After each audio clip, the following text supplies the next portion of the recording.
মহিমান্বিত রজনী শেষ হয়ে যাবে।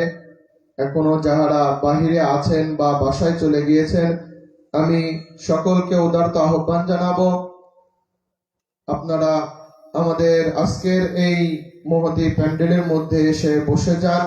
আর কিছুক্ষণের মধ্যেই আমাদের রাত্র শেষ হয়ে যাবে। সবাই প্যান্ডেলের নিচে চলে আসেন। আসসালামু আলাইকুম ওয়া রাহমাতুল্লাহি ওয়া বারাকাতুহু। ওয়া আলাইকুম আসসালাম ওয়া রাহমাতুল্লাহি ওয়া বারাকাতুহু। নাহমাদুহু ওয়া নুসাল্লি ওয়া নুসাল্লিম আলা রাসূলিহিল ওয়া নাবিয়িল আমিনিল কারীমির রাউফুর রহিম ওয়া আলা আলিহি ওয়া আহলি বাইতিহি الطيبين والطاهرين والمعصومين الأجمعين، خصوصا على سيدنا غوث العظم على جده نبينا عليه الصلاة والسلام. وقد قال الله تعالى في كلامه المجيد وفرقان الحميد: فأعوذ بالله من الشيطان الرجيم، بسم الله الرحمن الرحيم. قل لا أسألكم عليه أجرا إلا المودة في القربى. صدق الله العظيم وصدق الله ورسوله النبي الكريم. إن الله وملائكته يصلون على النبي يا أيها الذين آمنوا صلوا عليه وسلموا تسليما. اللهم صل على سيدنا مولانا محمد وعلى آله سيدنا شفيعنا برتا غوث پاک کا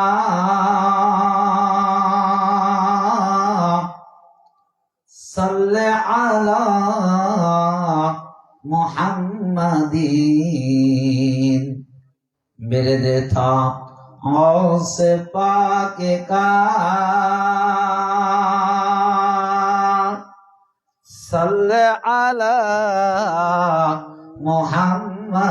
محمدین صلی علی نبینا صلی علی محمدین اللہم صلی علی سيدنا مولانا وعلى آل سيدنا شفيعنا صل على ولينا صل على ولينا صل على محمد.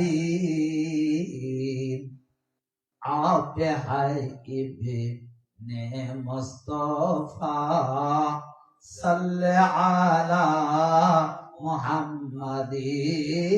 اللہم صلی علی سیدنا مولانا محمد وعلى آل سيدنا شفيعنا. الله الله الله لا الله الله الله لا إله. আপনার নূরে সৃষ্টি হলো নবী তামাম জাহান, আপনার নূরে সৃষ্টি হলো নবী তামাম জাহান। কে আছে আর আপনার মতো, কে আছে আর আপনার মতো, এ বিশ্বমা যার নবীজি। আল্লাহ আল্লাহ আল্লাহু লা ইলাহা আল্লাহ আল্লাহ আল্লাহু লা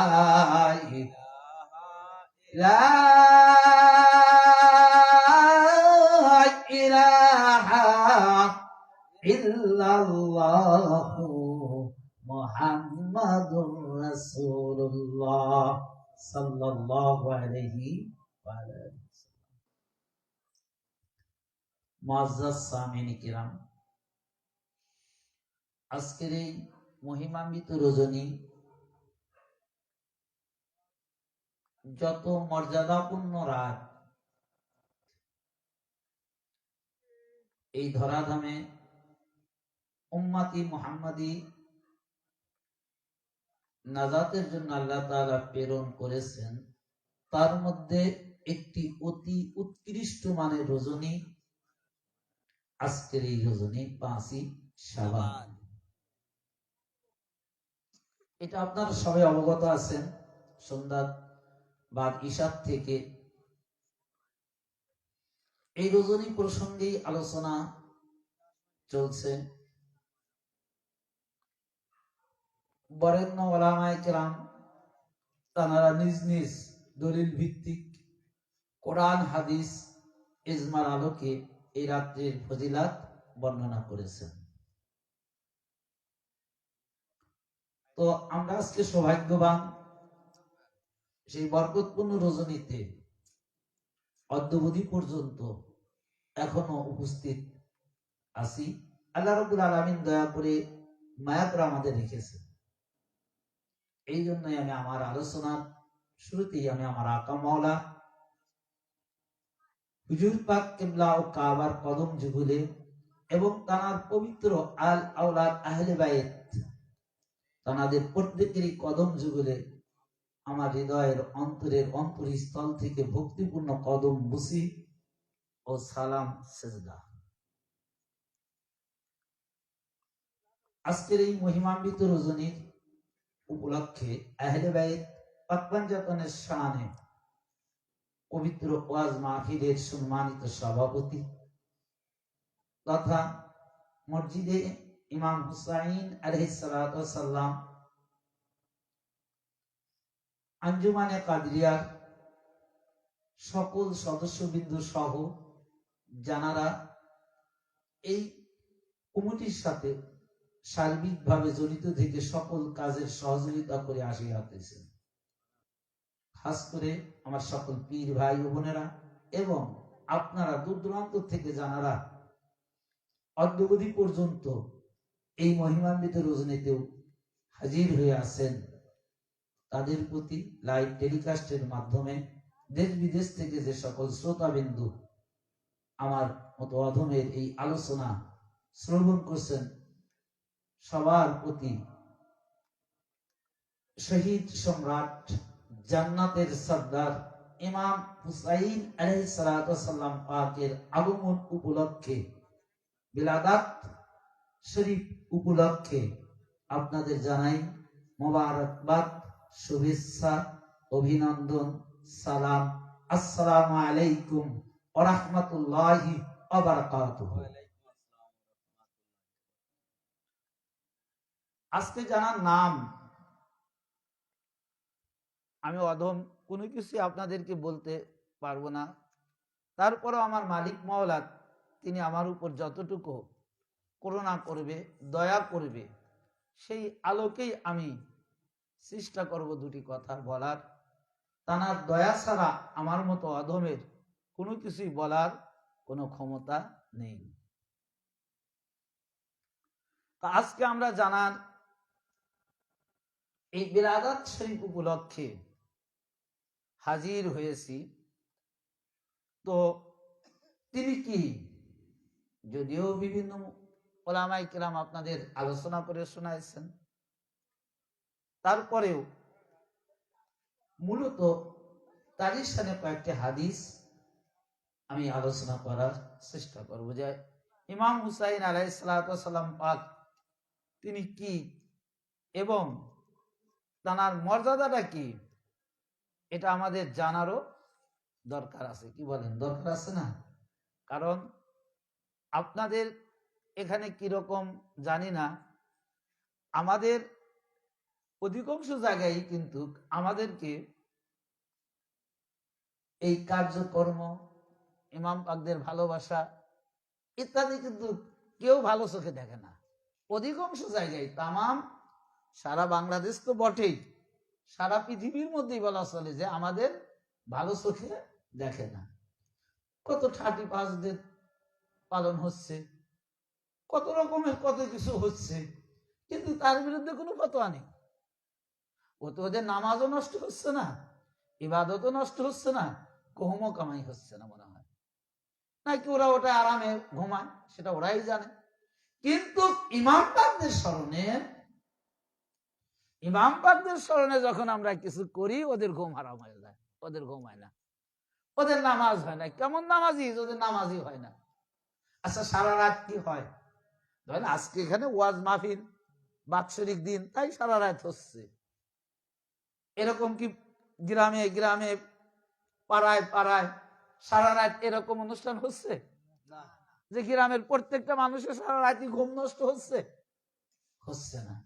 কিন্তু এর কারণ হলো যে ওদের হৃদয়ের মধ্যে ইমাম পাকের মহাব্বত নেই। বলে না, যার দেখা যায় না ভালো, তার সবই খারাপ। একটা বাংলা প্রবাদও আছে, মানে যার দেখতে বাঁকা, তার চলনও বাঁকা, মানে তার কর্ম বাঁকা, তার সবকিছুই বাঁকা। তো যারা দেখতে পারে না, ওরা তো চেয়েছিল ইমাম পাকদেরকে এই পৃথিবীর থেকে নির্মূল করে দেওয়ার জন্য। ওরা চেয়েছিল ইমাম পাকদের তথা রাসূল পাকের যত আওলাদ পাক যাকার এই দুনিয়ার জিন্দেগিতে না থাকে, সেটাকে ওরা নির্মূল করারই ওদের ইচ্ছা ছিল। তো যখন নির্মূল করতে পারে নাই, বরং তাদের গুণগান বেশি, তাদের জিকির বেশি, তাদের আলোচনা বেশি, তখন ওদের শরীরের মধ্যে আগুন ধরে যায়।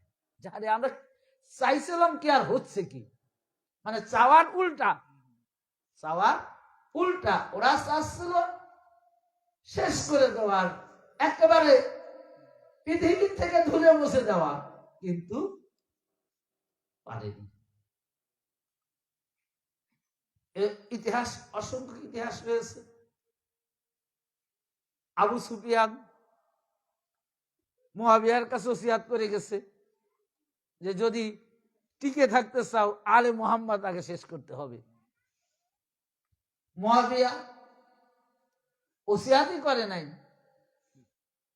লম্পট, কাফের, বেমান, দুশ্চরিত্র, মদখোর, জিনাখোর ইয়াজিদের হাতে ক্ষমতা তুলে দিয়ে গেল।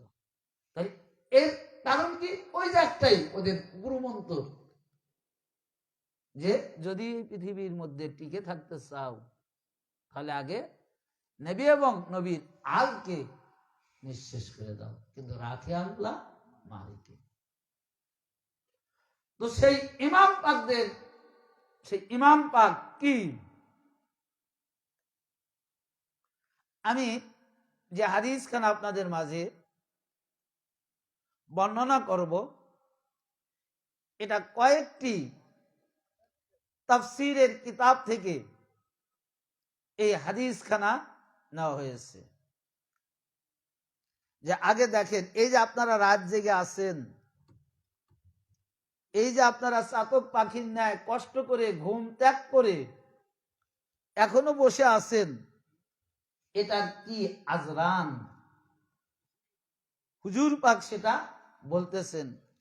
তিরমিজি আল জামিউস সহিহ আবওয়াবুল মানাকিব 2য় খণ্ড পৃষ্ঠা 218, ইবনে হিব্বান as-সহি 15তম খণ্ড পৃষ্ঠা 423 হাদিস নং 6967, তাবারানি আল মুআজামুল কাবীর 3য় খণ্ড পৃষ্ঠা 39 হাদিস নং 2618, মুকাদ্দিসি আল আহাদিস সুল মুখতারা 4র্থ খণ্ড পৃষ্ঠা 113 হাদিস নং 1324, ইমাম তিরমিজি এই হাদিসটিকে হাসান এবং সহি বলেছেন, ইবনে হিব্বান এই হাদিসটিকে সহি বলেছেন। এছাড়াও তিরমিজি আল জামিউস সহি 2য় খণ্ডেও 219 পৃষ্ঠায় হাদিস খানা এসেছে। জাহাবি সিফরু আলামিন নুবালা 3য় খণ্ডের মধ্যে হাদিস খানা এসেছে। সাউকানি নাইমুল আওতার 6ষ্ঠ খণ্ড 140 পৃষ্ঠায় এই হাদিস খানা এসেছেন এবং তারা হাদিস তো বর্ণনা করেছেন। এবং এই হাদিস যে সহি, এই হাদিসের মধ্যে যে কোনো মিথ্যা নেই, কোনো কিছু নেই, সঠিক নির্ভুল, এটা তারা বর্ণনা করেছেন। কি বলেছেন? হাদিসের রাবি হযরতে বারা আন বারা আন্না রাসূলুল্লাহ সাল্লাল্লাহু আলাইহি সাল্লাম আবসারু হুসাইনা ওয়া হুসাইনা ফাকালা আল্লাহুম্মা ইন্নী আহবা হুমা ফা আহবা হিমা। যে হযরতে বারা বিন আজিব রাদিয়াল্লাহু তাআলা আনহু হতে বর্ণিত যে রাসূল পাক সাল্লাল্লাহু আলাইহি সাল্লাম ইমাম হাসান এবং হুসাইন আলাইহিস সালামের দিকে তাকিয়ে দেখলেন, অতবার বললেন, হে আল্লাহ, এদের দুজনকে আমি খুব মহব্বত করি, অতএব তুমিও এদের দুজনকে মহব্বত করো। কে বলতেছেন? হুজুর পাক। যে আমি এদের দুজনকে, দেন খুব বলতে কি যেমন তেমন, ভাষার বাক্যর অবস্থাটা বুঝতে হবে যে কেমন, যে একটা স্বাভাবিক ভাষা আর একটা কঠিন ভাষা। যে কঠিনতা কি বাক্য দ্বারা বোঝা যায় যে কতটুকু পরিমাণ, কি পরিমাণ ভালোবাসে। তো এই বাক্য দ্বারা হুজুর পাক সাল্লাল্লাহু আলাইহি সাল্লাম বলতেছেন যে ইয়া রাব্বুল আলামিন, হে পরওয়ারদিগার আলম, আমি আমার হাসান এবং হুসাইনকে এত ভেরি ভালোবাসি, এত বেশি ভালোবাসি, এক কথায় খুব বেশি ভালোবাসি। হে আল্লাহ, আপনিও কি করেন আমার এই দুই সন্তানকে, অর্থাৎ ইমাম হাসান এবং হুসাইনকে, যারা আমার মতো খুব ভালোবাসে, আল্লাহ আপনিও তাদের ভালোবাসেন।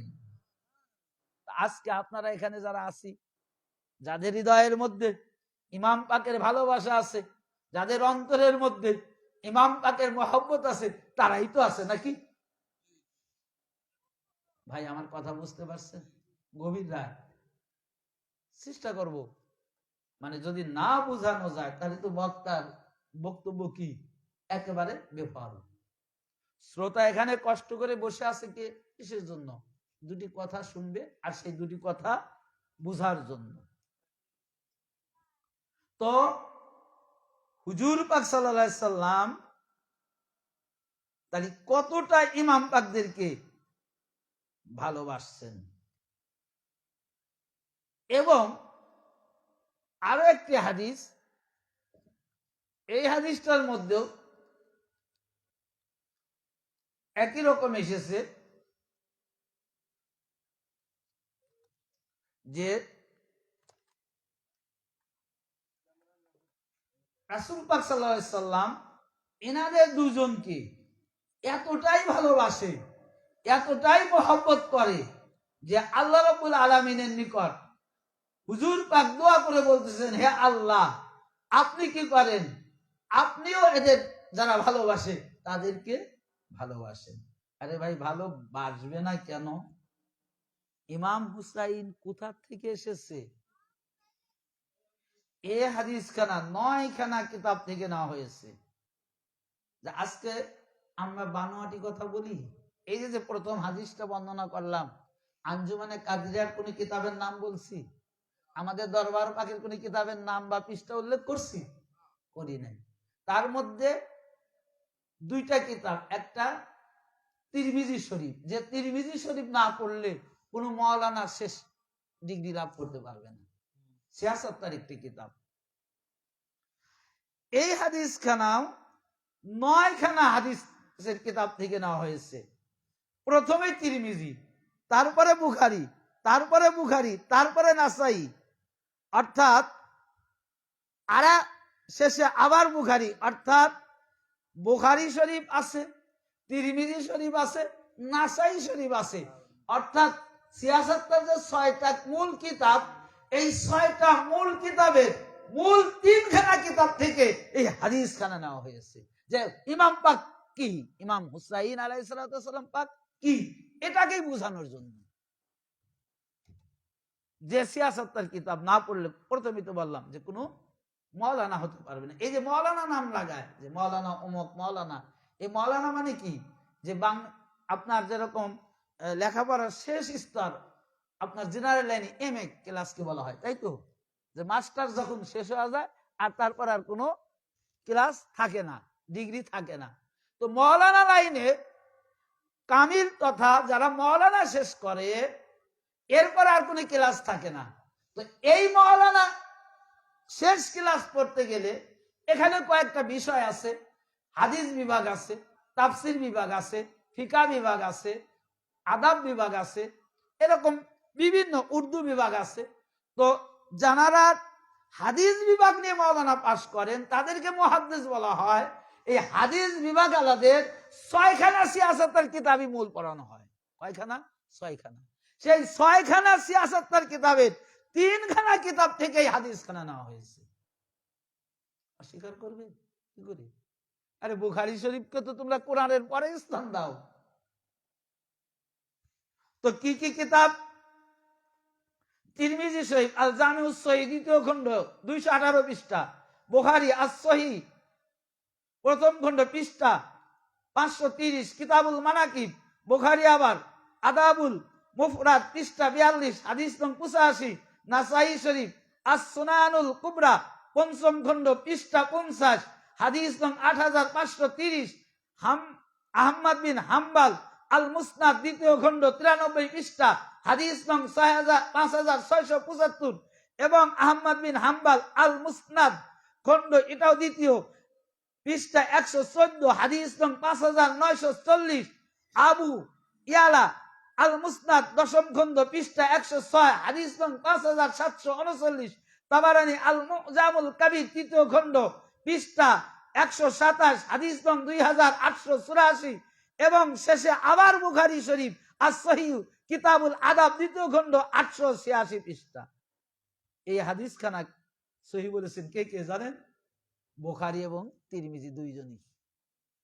যে হাদিস খানা আমি আপনাদের বললাম, মানে কিতাবের কোড দিলাম, রেফারেন্স দিলাম, এই হাদিস খানা যে সহিহ, এটা সিয়াসাত্তার সর্ব টপ র্যাঙ্কের 2টা কিতাব, অর্থাৎ বুখারী এবং তিরমিজি।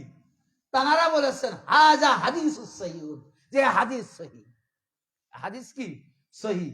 হাদিসের রাবি ইয়ালা, হযরত ইয়ালা বিন মুররা قال قال رسول الله صلى الله عليه وسلم হুসাইন মিন্নি ওয়া আনা মিনাল হুসাইন। এইবার আসেন যে হুজুর পাক সাল্লাল্লাহু আলাইহি সাল্লাম ইমাম হুসাইন সম্পর্কে বলতেছেন, তোমরা সাবধানতা অবলম্বন করো, আমার কলিজার টুকরা আমার বেটা ইমাম হুসাইনকে তোমরা সাধারণ ভাবে দেখো না। কেননা যে আমার থেকে ইমাম হুসাইন, আমার থেকে আনে, কি বলেছে? হুসাইন ও মিন্নি, হুসাইন ও মিন্নি মানে আমার হতে, হুসাইন ও আনা মিনাল হুসাইন, এবং আমি হুসাইন থেকে। আচ্ছা ভাই, হুসাইন থেকে যদি রাসূল পাক হয়, রাসূল পাক থেকে যদি হুসাইন হয়, তো এর মধ্যে কোনো ডিফারেন্স থাকলো? আপনারা বলেন ডিফারেন্স থাকলো? আমি তো প্রথমে কিতাবের কোড পৃষ্ঠা সহ রেফারেন্স দিয়েছি। এখানেও কিন্তু আমাদের তরিকাতে আঞ্জুমানে কাদরিয়ার কোনো কথা বলা হয়নি, এমনকি কোন তরিকাতের কোন তরিকাতের কিতাবের নাম বলা হয়নি। সব টপ র্যাঙ্কের মুহাদ্দিস কিরামগণ বড় বড় কিতাবের উদ্ধৃতি এখানে দেওয়া হয়েছে। তো হুজুর পাক বলতেছেন যে আমি হুসাইন হতে, হুসাইন আমার হতে। এটা দ্বারা কি বোঝালো? যে ইমাম হুসাইন এবং হুজুর পাক একই সুতায়, একই রকম, একই বস্তু। এবং বললেন মান হুসাইন আহাব্বাল্লাহু মান আহাব্বা হুসাইনা হুসাইনুন সিত্তিন মান ইলা সাব আসবাত। অর্থাৎ তিনি বলতেছেন যে আল্লাহ তাআলা তার উপর কি করবে, তিনি বলতেছেন আল্লাহ তাআলা তার সাথে মোহাম্মত রাখেন যে হুসাইন আলাইহিস সালামের সাথে মোহাব্বত রাখে। অর্থাৎ হুসাইনের সাথে যারা মোহাব্বত রাখবে আল্লাহ তার সাথে মোহাব্বত রাখবে। তো হুজুর পাক বলতেছেন যে হুসাইন যেমন তেমন ব্যক্তি নয়, হুসাইন সেই ব্যক্তি। আমি হুসাইন আমার হতে, আর এই হুসাইন আলাইহিস সালামের সাথে যে ব্যক্তি মোহাব্বত রাখে খোদ আল্লাহ তাআলা তার সাথে মোহাব্বত রাখবে। তো আজকে যারা এখানে ইমাম পাকের মোহাব্বতে হাজির হয়েছেন, তা আপনাদের সাথে কে মোহাব্বত রাখছে ভাই? কে? আল্লাহ, রাসূল পাকের হাদিস। এ হাদিসে নববী যে আজকে আপনারা যারা এখানে হাজির হয়েছেন, আপনাদের ভাগ্য কত ভালো, আপনাদের নসিব কত ভালো যে আপনারা আজকে যে রজনীতে এখানে এসেছি, এমন ব্যক্তির মিলাদ শরীফ পালন করছি যার নূর পাক আল্লাহ তাআলা সকল কিছুর পূর্বে আরশে আজিমে সৃষ্টি করেছে। জানাদের সৃষ্টির কারণে এই কুল কায়নাত আল্লাহ তাআলা সৃষ্টি করেছে, এবং তারই একটি পাক পাঞ্জাতনের উজ্জ্বল নূর পাক যেটা হুজুর পাক যেটা থেকে এসেছে, এবং যাকে ভালোবাসলে আল্লাহ তাআলা ভালোবাসেন, যাকে মহব্বত করলে আল্লাহ তাআলা মহব্বত করেন, যার সাথে ভালোবাসা রাখলে আল্লাহ ভালোবাসা রাখে, এমন একজন ব্যক্তির মিলাদ শরীফে আজকে আমাদের মতো অধম এখানে এসেছি, আসতে বড় আর কি মনে হতে পারে। আমি আপনাদের বুঝাইতে পারছি যে হুসাইন কি এইখানে একটি আয়াত পাক তার ব্যাখ্যা আরো বিস্তারিত বলেছেন।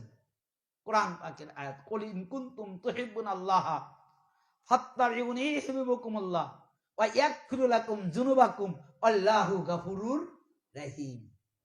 এই যে আল্লাহ তাআলার আনুগত্য, যে হে হাবিব আপনি বলে দিন, তোমরা যদি আল্লাহকে ভালোবাসতে চাও তাহলে আমার অনুসরণ করো, তাহলে আমি তোমাদের গুনাহ মাফ করে দেব। আল্লাহ পাক পরিষ্কার করে দিয়েছেন, আল্লাহকে ভালোবাসতে চাও তাহলে রাসূল পাকের অনুসরণ করো, পায়রাবি করো, তাকে মহব্বত করো। রাসূল পাকের মহব্বত আল্লাহ পাকের মহব্বত, আর রাসূল পাককে যখন মহব্বত করলে সেটা আল্লাহর মহব্বত হয়ে যায়। তাই রাসূল পাকের পায়রাবি করলে আল্লাহ পাক বলেছেন ইউহিব্বুকুমুল্লাহ, অর্থাৎ আমার ভালোবাসা হয়ে যাবে। এটাও ইমাম তিরমিজি হাদিস রাত বর্ণনা করছেন কি আন ইবনে আব্বাস। এটাও 5 খানা কিতাব থেকে নেওয়া হয়েছে হাদিস খানা। তিরমিজি আজ-জামিউস সহিহ খণ্ড 2 220 পৃষ্ঠা, হাকিম আল মুস্তাদরাক 3 খণ্ড পৃষ্ঠা 175, হাদিস 4779, তাবারানী আল মুজামুল কবির 3 খণ্ড পৃষ্ঠা 150, হাদিস নং 2639, জাহাবি আল মিজানুল ইতিদাল 2 খণ্ড 432 পৃষ্ঠা, মুহিব্বে তাবারি জাখাইরুল উকবা ইমানাকিবি জাবিল কুরবা পৃষ্ঠা 50। এই হাদিস খানাও ইমাম তিরমিজি শরীফ বলেছেন হাজা হাদিসুস সহিহ, এবং আল্লামা হাকিম তিনিও বলেছেন যে এই হাদিস পাকখানা সহিহ ইসনাদের সাথে বর্ণনা করা হয়েছে। হাদিস খানার রাবি হযরতে আব্বাস, তিনি বলতেছেন ক্বালা রাসূলুল্লাহ, রাসূল পাক সাল্লাল্লাহু আলাইহি সাল্লাম বলেছেন ওয়ালা আলিহি সাল্লাম আহাব্বুল্লাহু লাম্মা ইয়াক জুকুম মিন নিমা আহাব্বানি ইহবুবুল্লাহ ওয়া আহাব্বু আহলিল বাইতি ইহবি। এখানে বলা হচ্ছে যে হযরত ইবনে আব্বাস রাদিয়াল্লাহু তাআলা আন তিনি বলেন, তার থেকে বর্ণিত আছে যে রাসূল পাক সাল্লাল্লাহু আলাইহি সাল্লাম ইরশাদ করেছেন যে আল্লাহকে মহব্বত করো, কেননা তিনি তোমাদেরকে নিয়ামত করেছেন, এবং আমাকে মহব্বত করো, আল্লাহকে মহব্বতের কারণে আমার, অর্থাৎ তিনি বলতেছেন যে আল্লাহকে এই জন্য মহব্বত করবে, আল্লাহ তোমাদেরকে নিয়ামত দিয়েছে, এবং আমাকে মহব্বত করো আল্লাহকে মহব্বতের কারণে। এবং আমার আহলে বায়াতকে মহব্বত করো আমার মহব্বতের কারণে। অর্থাৎ এই হাদিস খানার মধ্যে স্পষ্ট করে কারণ দেখা দিয়েছে যে আল্লাহ তাআলাকে এই জন্য ভালোবাসবে, আল্লাহ তাআলাকে এই জন্য প্যার করবে, আল্লাহ তাআলাকে এই জন্য মহব্বত করবে। আল্লাহ রাব্বুল আলামিন তোমাদেরকে অসংখ্য নিয়ামত রাজি প্রেরণ করে দিয়েছে। আর ওই আল্লাহকে যদি তোমরা ভালোবাসতে চাও, ওই আল্লাহকে যদি তোমরা রাজি খুশি করতে চাও, ওই আল্লাহকে যদি তোমরা প্যার করতে চাও, তাহলে ওই আল্লাহর মহব্বতের কারণে আমি মুহাম্মদ রাসূলুল্লাহ সাল্লাল্লাহু আলাইহি সাল্লামকে ভালোবাসো। আর যদি তোমরা আমাকে ভালোবাসতে চাও, কেন যে আমার আহলে বায়াতকে তোমরা ভালোবাসো, কেননা আমি আমার আহলে বায়াতকে আমি ভালোবাসি। সুতরাং আমাকে ভালোবাসার শামিল আল্লাহকে ভালোবাসা, আমার আহলে বায়াতের ভালোবাসা মানে আল্লাহকে ভালোবাসা। ভাই এই কিতাব বিভিন্ন মুহাদ্দিস কিরামদের থেকে নেওয়া হয়েছে। এরপরেও যদি বলে যে ইমাম পাকদের স্মরণে কিছু করলে সিয়া, তাহলে এখন বোঝেন যে ওরা কি রকম হতে পারে।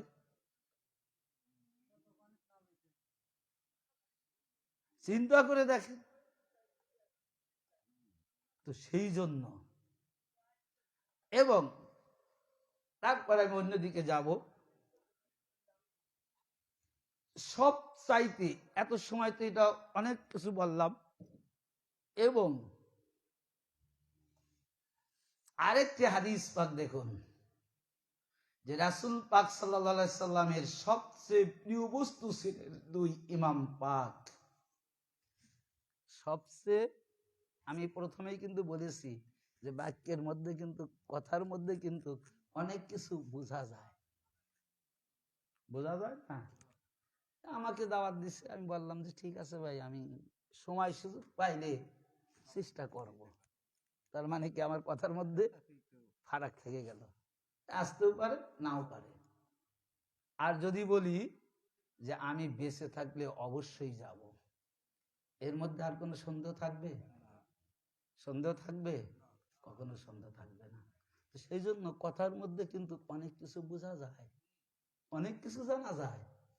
তো এখানে রাসূল পাক সাল্লাল্লাহু আলাইহি সাল্লামের সবচেয়ে প্রিয় বস্তু ইমাম হাসান এবং হুসাইন। তার মানে কি বোঝা যাচ্ছে যে এর প্রিয় বস্তু রাসূল পাকের নাই।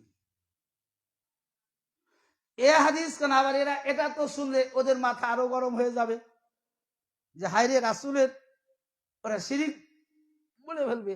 কি কয় রাসূল পাক তো সারা জাহানের রহমাত লিল আলামিন। হ্যাঁ, রাসূল পাক রহমত আমাদের জন্য, কুল কায়নাতের জন্য, কুল মাখলুকাতের জন্য, সারে কায়নাতের জন্য রহমত। কারণ আল্লাহ নিজে তাকে রহমত করে প্রেরণ করেছেন। আমা আরসালনাকা ইল্লা রাহমাতাল লিল আলামিন। এটা তো আমরা মানি, এটা তো আমরাও মানি, কিন্তু এটা তো রাসূল পাক কুল কায়নাতের রহমত।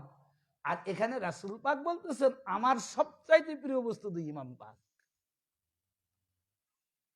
এ হাদিস খানা তিরমিজি শরীফ আল জামিউস সহিহ খণ্ড 2 পৃষ্ঠা 218, আবু ইয়ালা আল মুসনাদ 7ম খণ্ড পৃষ্ঠা 274, হাদিস নং 4294, শওকানি দুররুস সাহাবা ফি মানা কিবিল কুরাবা ওয়াস সাহাবা পৃষ্ঠা 301, ইবনে আব্দুল বার আল ইস্তিআব 1ম খণ্ড পৃষ্ঠা 380।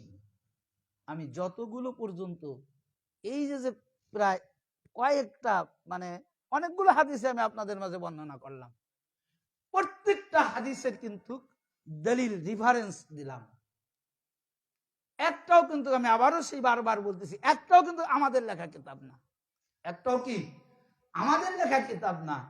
এই হাদিস কানার রাবি হচ্ছে হযরতে আনাস বিন মালিক। হযরতে আনাস বিন মালিক, তার পরিচয়টা, তিনি রাসূল পাকের খাদেম ছিলেন। খাদেমরা কি করে ভাই? খাদেম যারা করে তারা কি দূরে থাকে? তারা কি বাইরে থাকে? তারা সব সময় সাথে থাকে। যখন যেটা রাসূল পাকের দরকার হয়েছে ওই খাদেমরাই কিন্তু আগে দিয়েছে, যেটা আমাদের দরবার পাকে আপনারা দেখেন, যারা গেছেন হুজুর পাকের দরবার পাকে, কলকাতায় যারা গেছেন দেখেছেন যে হুজুর পাকের সারা একনিষ্ঠ, কিন্তু সবাই কিন্তু না, অনেক লোকই তো থাকে, আমরাও থাকি, আপনারাও থাকেন, আমরা এক নজর দেখতেই পারি না, পানি তো এগে দেওয়া দূরের কথা, জায়নামাজ দেওয়া তো দূরের কথা, আমরা এক নজর দেখার জন্য পাগল থাকি। কিন্তু যারা বিশেষ সহবতে, যারা একনিষ্ঠ ভাবে খাদেম, তারা কিন্তু হুজুর পাকের সাথে সার্বক্ষণিক ভাবে সম্পৃক্ততার সাথে জড়িয়ে থাকে, যে যখন কোনটা কি প্রয়োজন হবে তারা ওটা হুজুর পাককে দিয়ে দেন, একে বলা হয় খাদেম। তা আনাস বিন মালিক তিনি হচ্ছেন রাসূল পাকের খাদেম, তার মানে তিনি রাসূল পাকের সাথে সব সময় থাকতেন, রাসূল পাকের ওযুর পানি দিতেন, রাসূল পাকের জায়নামাজ দিয়ে দিতেন, রাসূল পাকের যে কোনো কাজের দরকার হতো আনাস বিন মালিক সেটা করে দিতেন। অর্থাৎ এক কথা, রাসূল পাকের খাদেম আনাস বিন মালিক, তিনি থেকে হাদিস খানা বর্ণিত, ইয়াকুলু, তিনি বলতেছেন সুইলা রাসূলুল্লাহ সাল্লাল্লাহু আলাইহি ওয়াসাল্লাম, রাসূল পাককে প্রশ্ন করা হলো কি, যে সুইলা, যে আপনার কাছে অধিক প্রিয় ব্যক্তি কে? অর্থাৎ তিনি রাসূল বললেন, কি বললেন, যে হযরত হাসান এবং হুসাইন আলাইহিস সালাম এবং হযরত ফাতিমা কে, বলতে আমার দুই পুত্রকে আমার কাছে ডেকে আনো। অথবা তিনি রাসূল পাক সাল্লাল্লাহু আলাইহি সাল্লাম কে তাদেরকে শুকতেন, ঘিরান নিতেন, আর নিজের সাথে সিমটাতেন, মানে দাঁতের যেটা খেলা বলা হয়।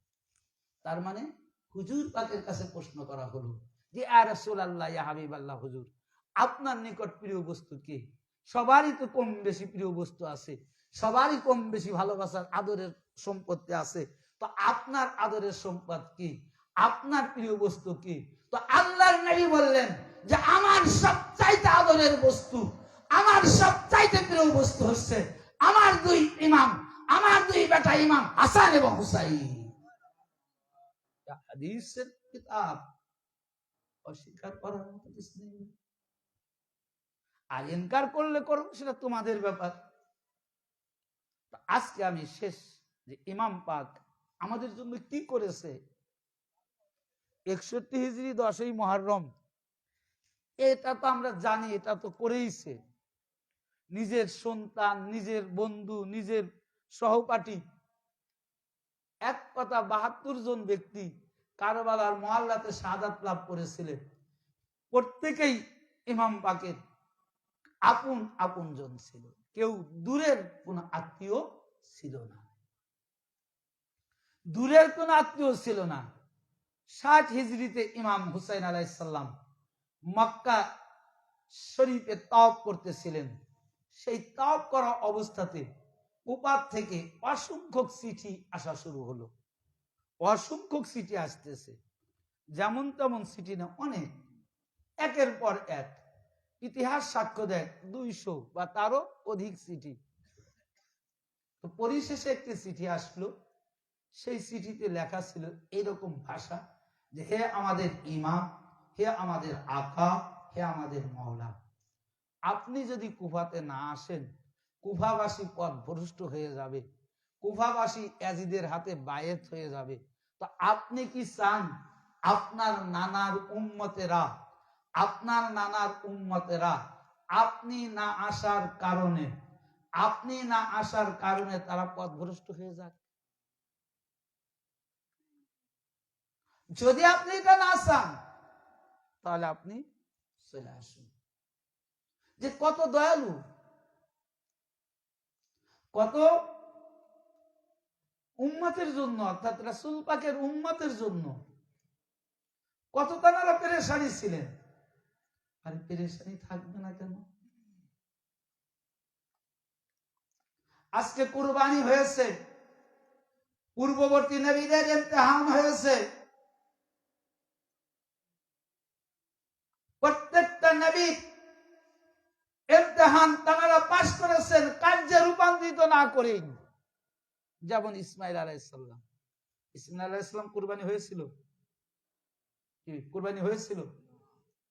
আল্লাহ কবুল করে নিলেন। কুরবানি হয় নাই, কবুল হয়ে গেল, আল্লাহ কবুল করে নিলেন।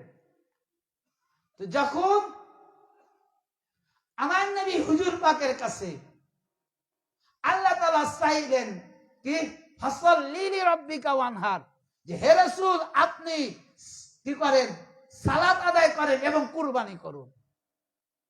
রাসূল পাক সালাত আদায় করছে, কুরবানি কিভাবে হবে? আল্লাহই কোরআন পাকের মধ্যে রাসূল পাক সম্পর্কে কি করলেন, নিজে সিকিউরিটি হয়ে গেলেন যে ইয়া রাসূলুল্লাহ, এটাও ঈদের ক্ষমিকাদিরের ঘটনা, সত্যকে মানুষের কাছে পৌঁছানোর জন্য, তো ওদিকে না যাব না।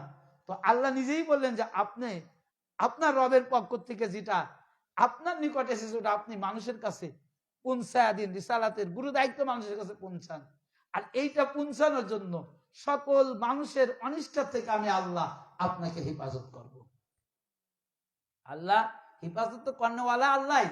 তারপরে এখানে আল্লাহ খাস করে বললেন যে আমি হেফাজত করব। তার মানে কি, যে কোনো মানুষ রাসূল পাককে ক্ষতি করতে পারবে না, কোনো মানুষের চক্রান্তে, কোনো মানুষের আঘাতে হুজুর পাক কি করবে, এই দুনিয়া থেকে বিদায়ও নেবে না, কেউ তাকে কিছু করতে পারবে না।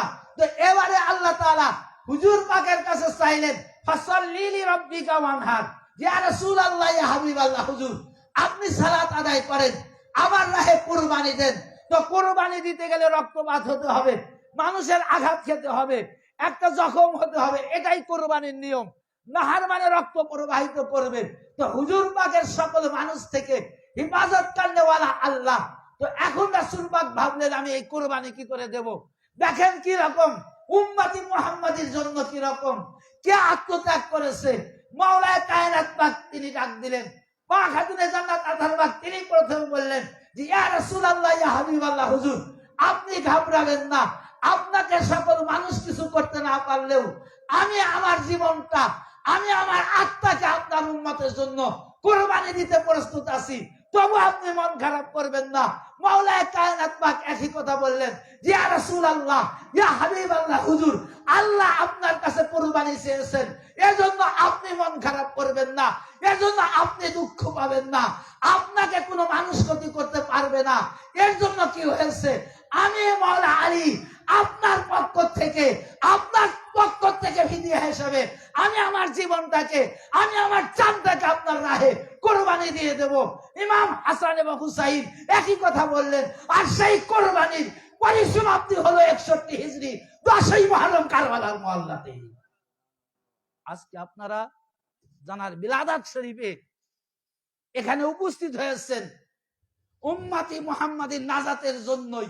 একমাত্র ইমাম পাক কারবালার মহল্লাতে তিনি নিজের জীবন্ত কুরবানি দিয়েছেন এবং তার সবচাইতে আপন প্রিয়জনকে তিনি কুরবানি দিয়েছেন। আজ টুপি কোথায় পেয়েছো? জুব্বা পরে ওয়াজ করছি, কোথায় পেয়েছি? আপনার আমাদের এই এলাকায় এক সময় আজান দিতে পারেনি, কুরবানি দিতে পারেনি, এক কথা ইসলামের কোন লেশ মাত্রই বাংলার জমিনেও ছিল না। আমাদের আদি পূর্বপুরুষ আজ থেকে বেশি দূর নাই, 1 থেকে 150 বছর আগে জমির খতিয়ান পর্চাগুলো দেখেন, এই এলাকার মৌজার নামকরণ দেখেন, এটা চর গোবিন্দপুর রয়েছে। তা গোবিন্দ কি কোন মুসলমানের নাম? হিন্দুর নাম না। তার মানে এই দেশে কার রাজত্ব ছিল? হিন্দু রাজত্ব ছিল। তো আজকে ইমাম পাকদের কুরবানির কারণে, তাদের আওলাদ পাকদের এই বাংলার জমিনে আগমনের কারণে আজকে চর গোবিন্দ আর নাই। আজ মুসলিম দেশ হিসাবে রূপান্তরিত হয়েছে। আজকে মসজিদে আজান হচ্ছে, আজকে মসজিদে ইকামত হচ্ছে, আজকে মুসলমান কুরবানি দিচ্ছে, আজকে মুসলমান তাদের আমাদের ধর্মের কাজ আমরা স্বাধীনভাবে পালন করতে পারছি। কার? ইমাম হুসাইনের আত্মত্যাগ, তাদের আওলাদ পাকদের এই ভূমিতে আসার কারণে। অস্বীকার করবে? অস্বীকার করবে? তো তারা উম্মতের জন্য কি করেছে একটু চিন্তা করে দেখে। কি করেছে তারা উম্মতি মুহাম্মাদির জন্য? যে রাসূল পাক উম্মতের জন্য যাতে কষ্ট না পায়, সেই কষ্টকে দূরীভূত করার জন্য নিজের জীবনটাকে তারা রাসূল পাকের পক্ষ থেকে ফিদিয়া হিসাবে কুরবানি দিয়ে দিলেন। মা খাতুনে জান্নাত আতার পাক কুরবানি হলেন, শহীদ হলেন। মাওলা কায়নাত পাকও শহীদ হয়েছে। ইতিহাসের পাতাগুলো দেখেন যে আজকে ইসলাম আমরা কিভাবে পেলাম। তো তানারা উম্মতি মুহাম্মাদির নাজাতের জন্য তানারা বেসালাইন, রাসূল পাকের কষ্ট যাতে না হয় সেই কষ্টকে দূর করার জন্য নিজের জানটাকে তানারা কুরবানি দিয়েছেন। তো যখন এই কথাটা বলল যে আপনি যদি কুফাতে না আসেন, আপনি যদি কুফাতে না আসেন, তাহলে আপনি কি চান আপনার নানার উম্মতেরা পথভ্রষ্ট হয়ে যাক, ইয়াজিদের হাতে বায়াত নিয়ে তারা জাহান্নামী হয়ে? তখন ইমাম পাক হজ ছেড়ে দিলেন। তো এদিকে দেখেন আজকে অনেক কিছু কথা রয়েছে ইমাম পাকদের জন্য। এই জন্য এখানে বলা হয়েছে যে ইন্নাল হুসাইনা মিসবাহুল হুদা, নিশ্চয় ইমাম হুসাইন হিদায়াতের প্রতীক, চেরাগ, হিদায়াতের উজ্জ্বল নক্ষত্র হচ্ছে ইমাম হুসাইন। আলো ছাড়া অন্ধকার দূর হয়? ইমাম হুসাইন আলাইহিস সালাম পাক ৪র্থ হিজরি ৪ঠা শাবানে তিনি জন্মগ্রহণ করেন। তেনার চেহারা এত উজ্জ্বল রোশন ছিল, এত উজ্জ্বল রোশন ছিল যে ইমাম হুসাইন আলাইহিস সালাম যেখান দিয়ে যেতেন অন্ধকার দূরীভূত হয়ে যেত তার চেহারার রোশনীতে। এই জন্য এখানে বলা হয়েছে ইন্নাল হুসাইনাল মিসবাহুল হুদা। হুদা মানে হিদায়াত প্রাপ্ত। হুদা মানে কি? হিদায়াত প্রাপ্ত। নিশ্চয় ইমাম হুসাইন, ইন্না মানে নিশ্চয়, তাগিদের সিগা, যে নিশ্চয় ইমাম হুসাইন হিদায়াতের ভিত্তি, অর্থাৎ ইমাম হুসাইনের থেকে যারা হিদায়াত পাবে তারাই মূল সঠিক হিদায়াত পাবে। ইমাম হুসাইন থেকে যারা ইসলাম পাবে তারা সঠিক ইসলাম পাবে। ইমাম হুসাইন থেকে যারা হজ পাবে তারাই সঠিক হজ পাবে। ইমাম হুসাইন থেকে যারা রোজা পাবে তারা সঠিক রোজা পাবে। ইমাম হুসাইন থেকে যারা তাওহীদি কালিমা তাইয়্যিবা পাবে তারাই একমাত্র সঠিক কালিমা তাওহীদ, কালিমা তাইয়্যিবা পাবে। ইমাম হুসাইনের মধ্যে সঠিক দ্বীন এবং ইসলাম রয়েছে। ইমাম হুসাইন ছাড়া যেখান থেকে যেভাবে যারা ধর্ম পাবে তাদের ধর্মের মধ্যে ফাটল রয়েছে, তারাই বিভ্রান্তি থাকবে, এর মধ্যে কোনো সন্দেহ নেই। যে ইমাম হুসাইনের থেকে যে সালাত এটাই সঠিক সালাত, ইমাম হুসাইন থেকে রোজা এটাই সঠিক রোজা, ইমাম হুসাইন থেকে হজ এটাই সঠিক হজ, ইমাম হুসাইন থেকে যাকাত এটাই সঠিক যাকাত, ইমাম হুসাইন থেকে যা যা আপনি পাবো, যা যা আমরা পেয়েছি এটাই সঠিক, এটাই নির্ভুল, এর মধ্যে কোনো সন্দেহ নেই, এর মধ্যে কোনো সন্দেহ নেই। তো এই জন্য নামাজ, রোজা, হজ, যাকাত যখন ইয়াজিদের অত্যাচার যখন আস্তে আস্তে বৃদ্ধি পাচ্ছে, তখন নামাজ, রোজা, হজ, যাকাত, কালিমা, ইসলামের সকল প্রকারের আরকান আহকাম রাসূল পাকের রওজা পাকে হাজির হয়ে গেলেন।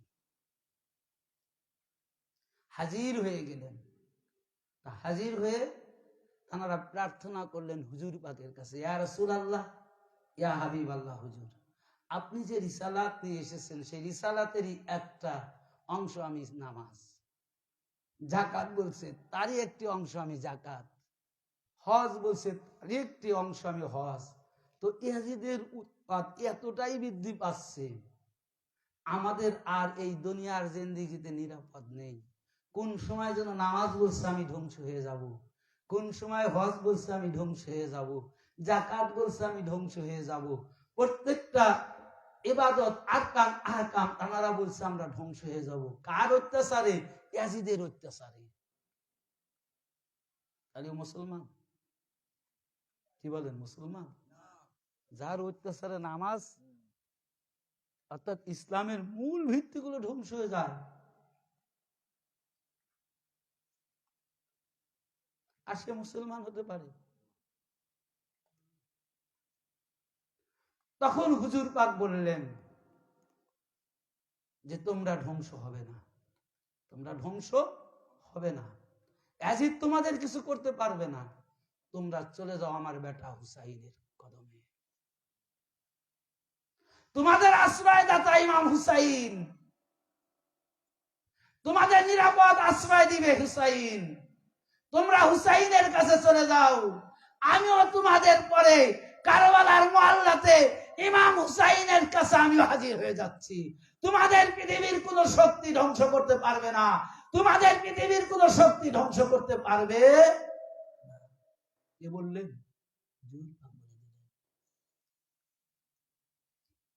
তো হজের সময় তখন তিনি হজ ছেড়ে দিলেন। ঘটনা মনে আছে যে ইমাম পাকের যে কুফা উদ্দেশ্যে রওনা মক্কা থেকে,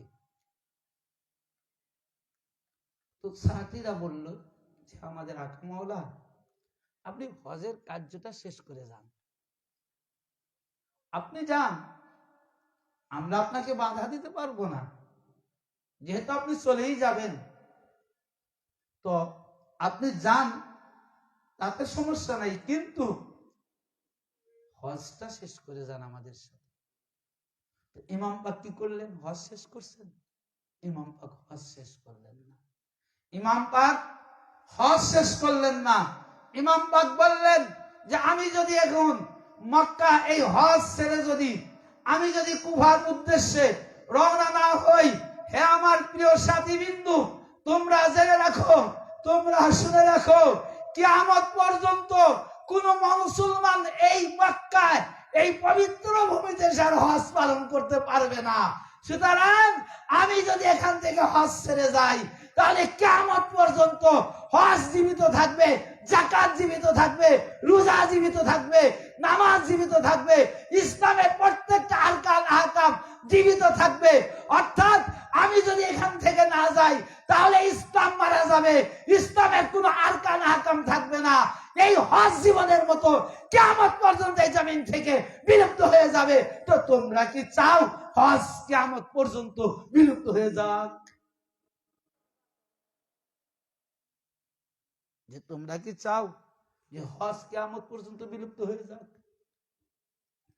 অতঃপর ইমাম পাক তিনি মদিনাতুল মুনাওয়ারার দিকে ধ্যান করে ডাক দিলেন, নানা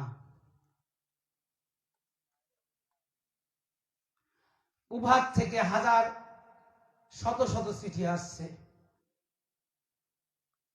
আমি যদি কুফার উদ্দেশ্যে না যাই তাহলে কুফাবাসী পথভ্রষ্ট হয়ে যাবে। আপনি আমাকে এখন অনুমতি দেন, আমি কি করব? সেই মদিনার থেকে কামলিওয়ালা নবী মদিনা মুনাওয়ারা থেকে হুজুর পাক ইমাম পাককে বিদায় জানিয়েছিলেন এবং বলেছিলেন, হে আমার বেটা, হে আমার কলিজার টুকরা, তুমি কুফার উদ্দেশ্যে রওনা দাও, তুমি হজ ছেড়ে চলে যাও, কারবালার মহল্লাতে দেখা হবে 61 হিজরি 10 মুহররমে।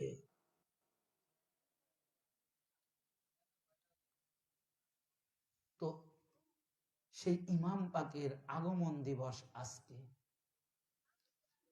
ইমাম পাক কোথার থেকে এসেছেন ভাই?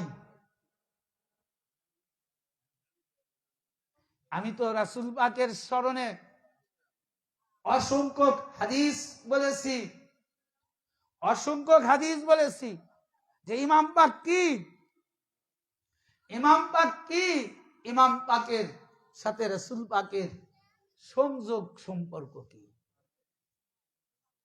ভাই কথা বলেন না, আজানের সময় হলে মুয়াজ্জিনরা একই আজান দিয়ে দেবে। তো রাসূল পাক এবং ইমাম পাক কি, অসংখ্য হাদিসের রেফারেন্সে আমি আপনাদের মাঝে আলোচনা করেছি। তো সেই ইমাম পাক যারা আমাদের জন্য অর্থাৎ তার নানান উম্মতের জন্য যারা নিজেদেরকে কুরবানি দিতে বিন্দু মাত্র দ্বিধাবোধ মনে করেনি, সেই ইমাম পাকদের বিলাদাত শরীফ আমাদের পালন করা দরকার আছে কিনা? আজকে তোমরা মুসলমান দাবি করো, কয় জায়গায় আজকে ইমাম পাকের অনুষ্ঠান হচ্ছে? এখন তো জলসার সিজন, এমন দিন নাই এক এলাকায় 2-3 জায়গা হচ্ছে না, রাস্তাঘাটে চলা যাচ্ছে না জালসার প্যামলেট আর চাঁদা আদায়ের জন্য। কিন্তু কোন একটা পোস্টার কি পড়ে দেখছেন যে ইমাম হুসাইন আলাইহিস সালামের শানে, তার বিলাদাতের শানে? নাই। কারণ ওদের নিসবত তো ইমাম হুসাইনের সাথে নয়। তো ইমাম হুসাইনের সাথে আসবে কি করে? কারণ যার সাথে যার নিসবত, তার প্রতি যার মহব্বত, তার সাথেই তো থাকবে, তার সাথেই তো থাকবে। অথচ তাদের নামে কোনো এই রাতটাই জানে না আজকে ইমাম পাকের বিলাদাত শরীফ, এটাই জানে না। বরান আপনাদের এই রাস্তাতে যাওয়ার সময় মনে হয় সিয়া মসজিদ বলি দেখে যাচ্ছে, এটা সিয়া মসজিদ। এখন আপনাদের এখানে বলে কিনা জানি না, আমার সাইটে গুলো তো অনেকেই এসে নতুন মানুষ এসে আমাদের কাজকর্ম তো আলাদা, দেখার পরে বলে এরা সিয়া। আমি বললাম যে সিয়া তো সুন্নির বহু বছর, তো সিয়া কারা জানেন? আমরা কৃষির জন্য সিয়া, যারা একটু সুযোগ দেয় তাদের সাথে বলি আর কি। তখন বলে আমরা ইমাম হুসাইনের প্রেমিক, ইমাম হুসাইনের ভালোবাসি, আমরা আহলে বায়াতকে ভালোবাসি। এই যে 3 তলা বিল্ডিং দেখছেন, এই 3 তলা বিল্ডিং এ আপনাদের মতো মসজিদের কোন সদস্য সভাপতি ইমাম সাহেবের জন্য তৈরি করা হয় নাই। এখানে আমার প্রিয় মুর্শিদ পাক কদম পাক রেখেছেন, যিনি ইমাম হুসাইনের আওলাদ পাক, যিনি ইমাম হুসাইনের বংশধর, তারারই কদম পাক এই বিল্ডিং এ রয়েছে। সুতরাং আমরা তাদের ভালোবাসার কারণে, তোদের দৃষ্টিতে যদি আমরা সিয়া হই, ওই সিয়াটাই আমাদের জন্য যথেষ্ট, সিয়া হতে আমরা রাজি আছি। কিন্তু আমরা তোদের মতো মুনাফিক হতে রাজি নাই। কারণ তোরা নামাজের মধ্যে দুরূদ শরীফ পাঠ করিস, আল্লাহুম্মা সাল্লি আলা মুহাম্মাদিন ওয়া আলা আলি মুহাম্মাদ, রাসূল পাকের প্রশংসা, হাবিবে রাসূল এবং তার আওলাদের প্রশংসা করে বাইরে যখন বাড়ানোর সাথে সাথে রাসূল পাককে সাধারণ মানুষের কাতারে রাসূল পাককে তাদের মতো বানিয়ে ফেলানো হয়। এরা মুনাফিকি নামাজি না? যে তোমাদের নামাজের জন্য আল্লাহ তাআলা সব নামাজিকে জাহান্নামে দিবে না, সব নামাজি দুর্ভোগ হবে না। একমাত্র দুর্ভোগ ওই নামাজি যারা রাসূল পাকের এবং রাসূল পাকের আওলাদ পাকের প্রশংসা করার পরে তারপরে দুশ্মনী করে, মুনাফিকি করে, ওরাও এর জাহান্নামী, ওরা জাহান্নামী। তো এই হচ্ছে ইমাম হুসাইন। ইমাম হুসাইন আলাইহিস সালাতু ওয়াস সালাম পাক 4th হিজরি, আমি তো বললাম 4th হিজরিতে তিনি কি করেছেন? তিনি মদিনাতে জন্মগ্রহণ করেছেন এবং তিনি হুজুর পাকের এতটাই প্রিয় ব্যক্তি ছিলেন,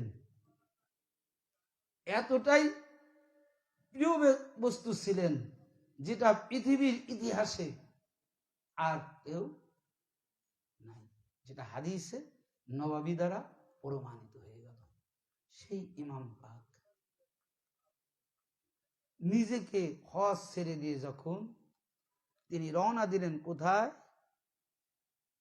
কুফার উদ্দেশ্যে। তো কুফার উদ্দেশ্যে যখন রওনা দিলেন, এটা ইতিহাস আপনারা সবাই জানেন যে ইমাম পাক কি করলেন, যে চলে গেলেন। তো ইমাম পাককে এখানে দেখেন যে আজকে কারবালার ইতিহাসের কথাটাই দেখেন, যে আপনার যদি ইমাম পাক যদি নিজের স্বার্থের জন্য যেত,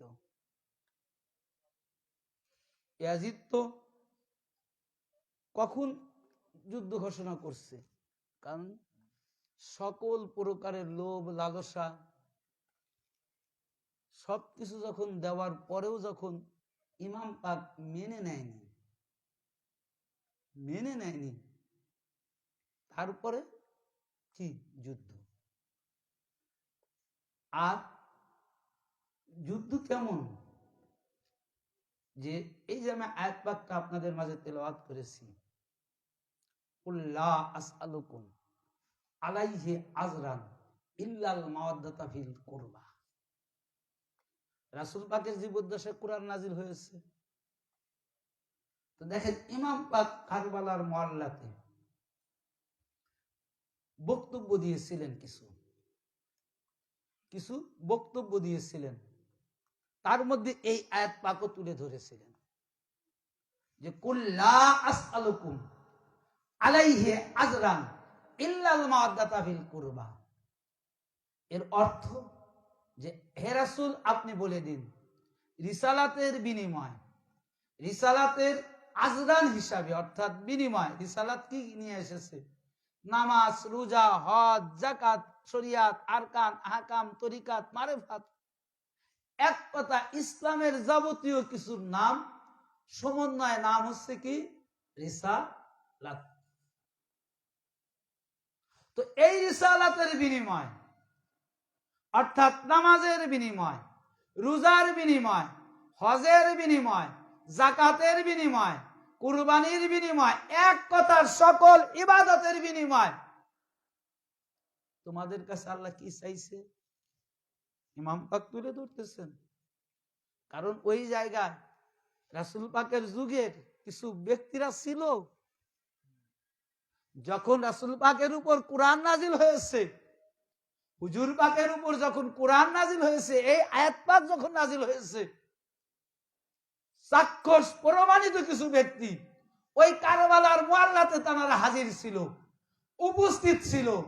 এই কারণে তারা যখন ইমাম হুসাইন আলাইহিস সালাতু ওয়াস সালাম পাক তিনি যখন বললেন যে তোমরা এমন কোন ব্যক্তি এখানে উপস্থিত আছো কিনা, যখন আল্লাহ তাআলা ইসলামের সকল আরকান আহকামের বিনিময় আমাদের ভালোবাসা অর্থাৎ রাসূল পাকের আপনজনের মহব্বত চাইলো, তথা কুল্লা আসআলুকুম আলাইহি আজরান ইল্লাল মাওয়াদ্দাতা ফিল কুরবা, এই আয়াত পাক যখন নাজিল হলো, ওই সময় তোমরা এখানে এমন কে কে আসো, ওই দিনে রাসূল পাকের সামনে তোমরা ওখানে সশরীরে হাজির থেকে এই আয়াত পাক নাজিল হওয়ার সময় ওখানে উপস্থিত ছিল। ইমাম পাক প্রশ্ন করে দিচ্ছে, তো ছিল তো ইমাম পাক তো জানেন, ইমাম পাক তো জানেন কে ছিল আর কে ছিল না। ইমাম পাক জানেন কে ছিল না। তখন কিছু সৈন্য, তখন কিছু ইয়াজিদ বাহিনী, কাফের বেঈমানরা, অর্থাৎ যুদ্ধ থেকে তারা সরে দাঁড়ালো, মানে দাঁড়াইছিল না, দাঁড়ানোর উপক্রম, মানে মারওয়ানরা ওরা দেখতেছে যে হায় হায়, যদি এইভাবে যদি বক্তব্য দেয় তাহলে তো যুদ্ধ আমরা নির্ঘাত পরাজয়, এবং যুদ্ধই তো হবে না।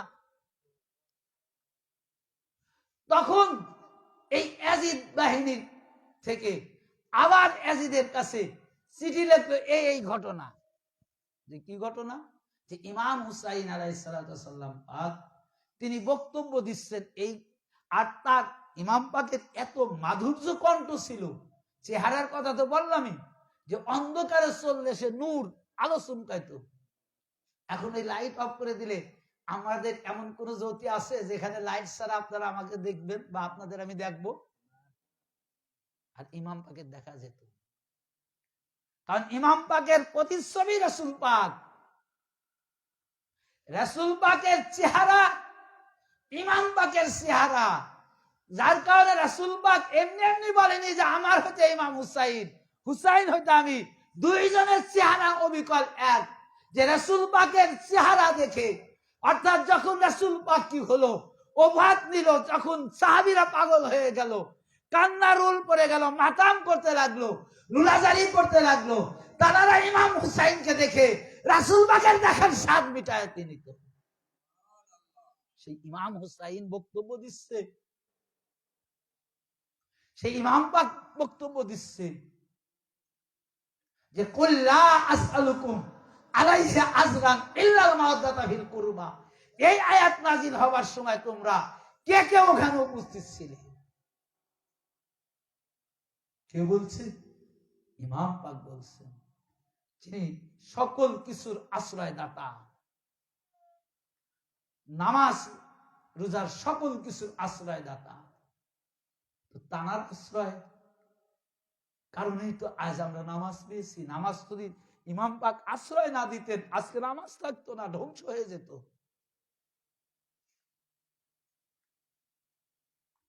তখন ইয়াজিদ আরো 10,000, মোট 22,000 সৈন্য, আরো 10,000 সৈন্য কি করলো, ওর মধ্যে মুফতি, মুহাদ্দিস, মুফাসসির পাঠিয়েছে যে আপনারা কি করবেন, আপনাদের যুদ্ধ করতে হবে না, আপনারা ফতোয়া দিবেন যে যুদ্ধের মাঠে বীরত্বের কাজ একজন সৈনিকের কাজ হলো যুদ্ধ করে বিজয় লাভ করা।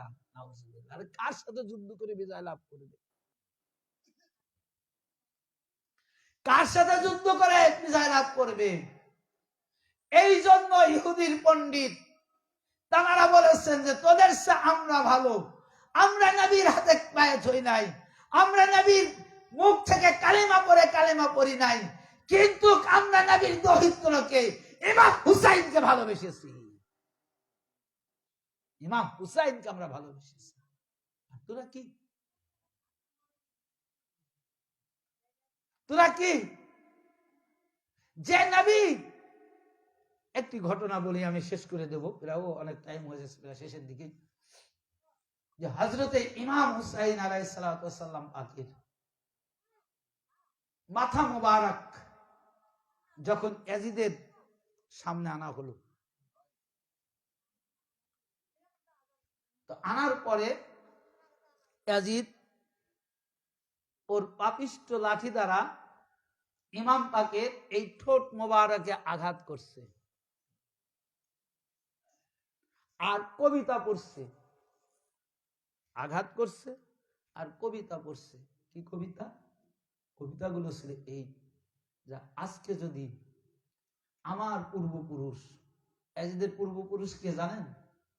আবু সুফিয়ান, মুয়াবিয়া, এরা হলো ইয়াজিদের পূর্বপুরুষ। উমাইয়া গ্রুপ এক কথা।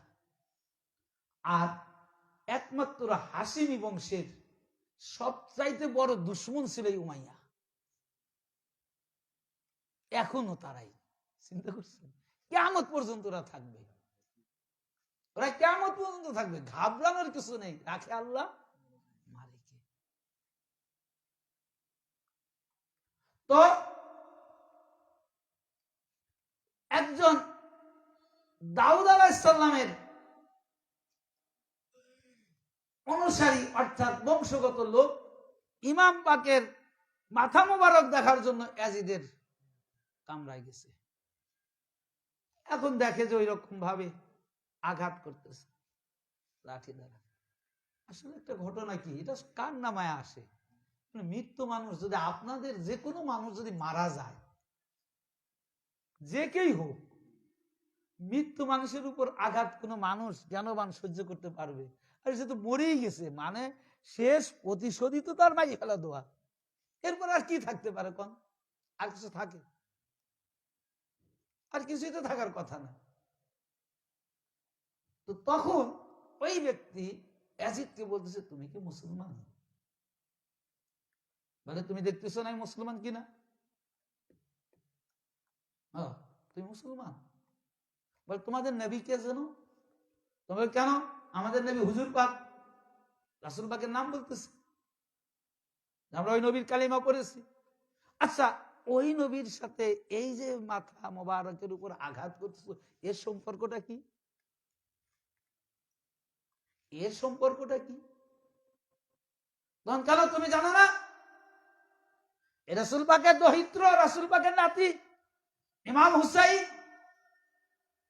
ও, তোমার নবীর নাতি ইমাম হুসাইন, তো তুমি এর সাথে এমন আচরণ করতেছো, কারণটা কি? তুমি না বললে মুসলমান, তোমার নবী মুহাম্মদ, তো মুহাম্মাদের দহিত্র ইমাম হুসাইন, যার চেহারা দিয়ে নূর চলছে, যার চেহারা দিয়ে আলো নূরের ছটা প্রবাহিত হচ্ছে, তোমার হৃদয়ের মধ্যে একটু কাঁপছে না? তোমার অন্তরের মধ্যে একটু কাঁপছে না? যে মুহাম্মদকে সৃষ্টি না করলে এই কুল কায়নাত সৃষ্টি হতো না, যে মুহাম্মাদের নূরের কারণে এই কুল কায়নাত সৃষ্টি হয়েছে, যে মুহাম্মাদের আওলাদ, মুহাম্মাদের দহিত্র থেকে তুমি যে ধর্মের বড়াই করছো, তুমি যে ধর্ম ইসলাম গ্রহণ করেছো, এই ইসলাম কিয়ামত পর্যন্ত সঠিক ইসলাম, সঠিক ইসলামের কর্ম, সঠিক ইসলামের কার্য, সঠিক নামাজ, সঠিক রোজা, সঠিক হজ, সঠিক যাকাত, এই ইমাম হুসাইন তথা মুহাম্মাদের আওলাদ আলে রাসূলের মধ্যে সঠিক ইসলাম প্রতিষ্ঠিত থাকবে। এটা কি তুমি জানো না? এত কিছু জানার পরেও সেই মুসলমান ইসলাম ধর্ম গ্রহণ করার পরেও, সেই নবীকে নবী হিসেবে মেনে নেওয়ার পরেও তুমি পাঁচ আত্মায় তোমার বুকের মধ্যে একটু দুঃখ লাগে না? সেই নূরের টুকরা ইমাম হুসাইনের ঠোঁট মুবারকে তুমি কেমন করে আঘাত করতে পারো?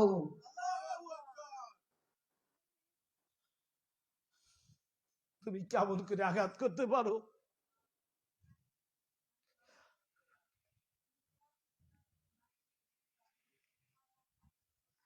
যাকে তোমরা নবী হিসাবে মেনেছো, জালাল, যিনি তামাম কুল কায়নাতের রহমত, তোমাদের নাজাতের জন্য এই নবী তার কলিজার টুকরা বেটাদেরকে কুরবানি দিয়েছে। আজকে যদি আমার দয়াল নবী, তিনি যদি ইশারা করত, তিনি যদি ইঙ্গিত করত, গোটা কুল কায়নাতের সমস্ত ধর্ম তো দূরের কথা, সমস্ত মানুষ ধ্বংস হয়ে যেত। আল্লাহ বলেনি হুজুর বাক্যে, তায়েবের মাঠে বলে নাকি, বলেন জায়গায় বলেছে। হুজুর পাক তো রহমাত লিল আলামিন, হুজুর পাক তো সারে কায়নাতের রহমত কানে ওয়ালা, তো হুজুর পাক তো কারো ক্ষতি চায় না, আর উম্মতের ক্ষতি চাবে। এই পাপিষ্ট ইয়াজিদ, কাফের, বেমান, লম্পট, মুনাফিক, মদখোর, ওই ব্যক্তিকেও শহীদ করে দিয়েছে শুধু এইটুকু বলার কারণে, এইটুকু বলার কারণে। আজকে এই ইয়াজিদ কত বড় খারাপ কাজ করেছে। 3 দিন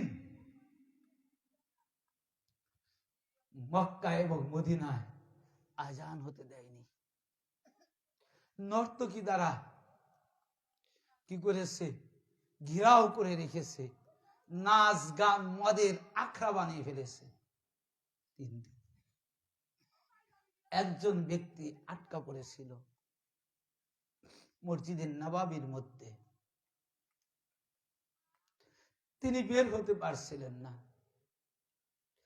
3 দিন তিনি ছিলেন। তিনি বলেছেন যে আমরা কোনো ওক্ত আমি দেখি নাই, কিন্তু আজান শুনে আমি নামাজ আদায় করতাম। কিরকম অত্যাচারী তো হলেই এমন পাপ কাজ, এমন কঠিন কঠিনতম কাজ করতে পারে। তো সেই ইয়াজিদের যারা নুন খাওয়া লোক, তারাই একমাত্র আজকে রজনী তো মানবে না। ওই যে প্রথম কথাই আমি আপনাদের বললাম যে ওরা চেয়েছিল ইমাম পাক নবীর পরিবার, নবীর আহলে বায়াতকে ওরা নিঃশেষ করে দেওয়ার জন্য, ধ্বংস করে দেওয়ার জন্য, কিন্তু পারেনি। আর যে বস্তু পারে নাই, এখন যদি সেই নাম কাম যদি হয়, তাদের গুণগান যদি হয়, তাদের জিকির আজগার যদি হয়, তাদের গুণগান যখন করা হয়, তখন ওদের শরীরে আগুন ধরে যায়, ওরা হিংসায় আগুনে ওরা জ্বলে পড়ে মরে। এই কারণে জ্বলে পড়ে মরে যে আমরা যাদেরকে এই দুনিয়ার জিন্দেগি থেকে শেষ করে দিতে চেয়েছিলাম, এই দুনিয়ার থেকে যাদেরকে মুছিয়ে দিতে চেয়েছিলাম, আজকে তাদের তো মুছতে পারি নাই, বরং তাদের গুণগান এখন মসজিদে মসজিদে হয়, চাঁদে চাঁদে হয়, চাঁদে চাঁদে হয়, খানকায় খানকায় হয়। তাদের আওলাদ পাকেরা বাংলার জমিনে এসে গোটা বাংলার জমিনকে ধন্য করে। তাদের আওলাদ পাকেরা যেখানে কদম পাক রেখেছে, সেই কদম পাকের জায়গায় সিজদায় লুটাইয়া পড়ে। তাদের আওলাদ পাকেরা যে জায়গায় ধুলি, যে জায়গায় কদম পাক রেখেছে, সেই ধুলিকে তারা তবারক হিসেবে গ্রহণ করে। এই দৃশ্য যখন ওরা দেখে, এই কঠিন দৃশ্য দেখার পরে ওরা আর স্থির থাকে না, ওদের শরীরের মধ্যে আগুন ধাউ ধাউ করে জ্বলে, হিংসার আগুনে ওরা ধাউ ধাউ করে জ্বলে।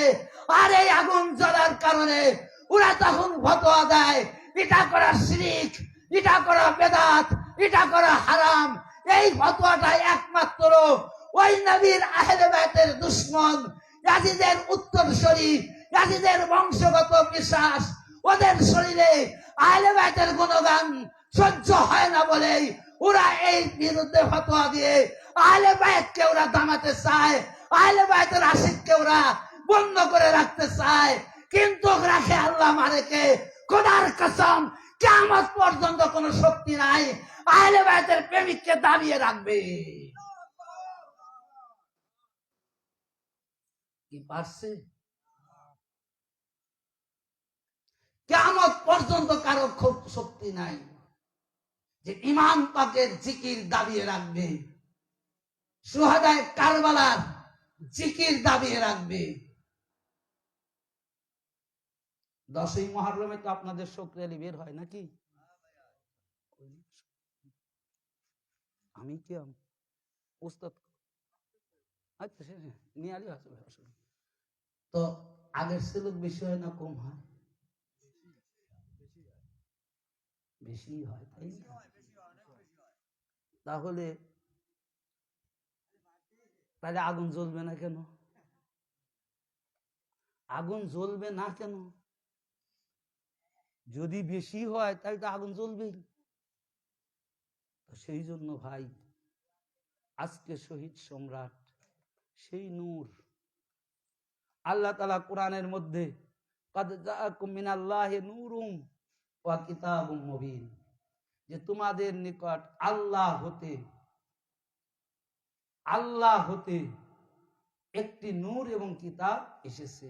নূর এবং কিতাব আল্লাহ হতে। শেষ উদাহরণটা দিয়েই আমার উস্তাদ যে আসবে কিয়াম করে মোনাজাত করে দিবে।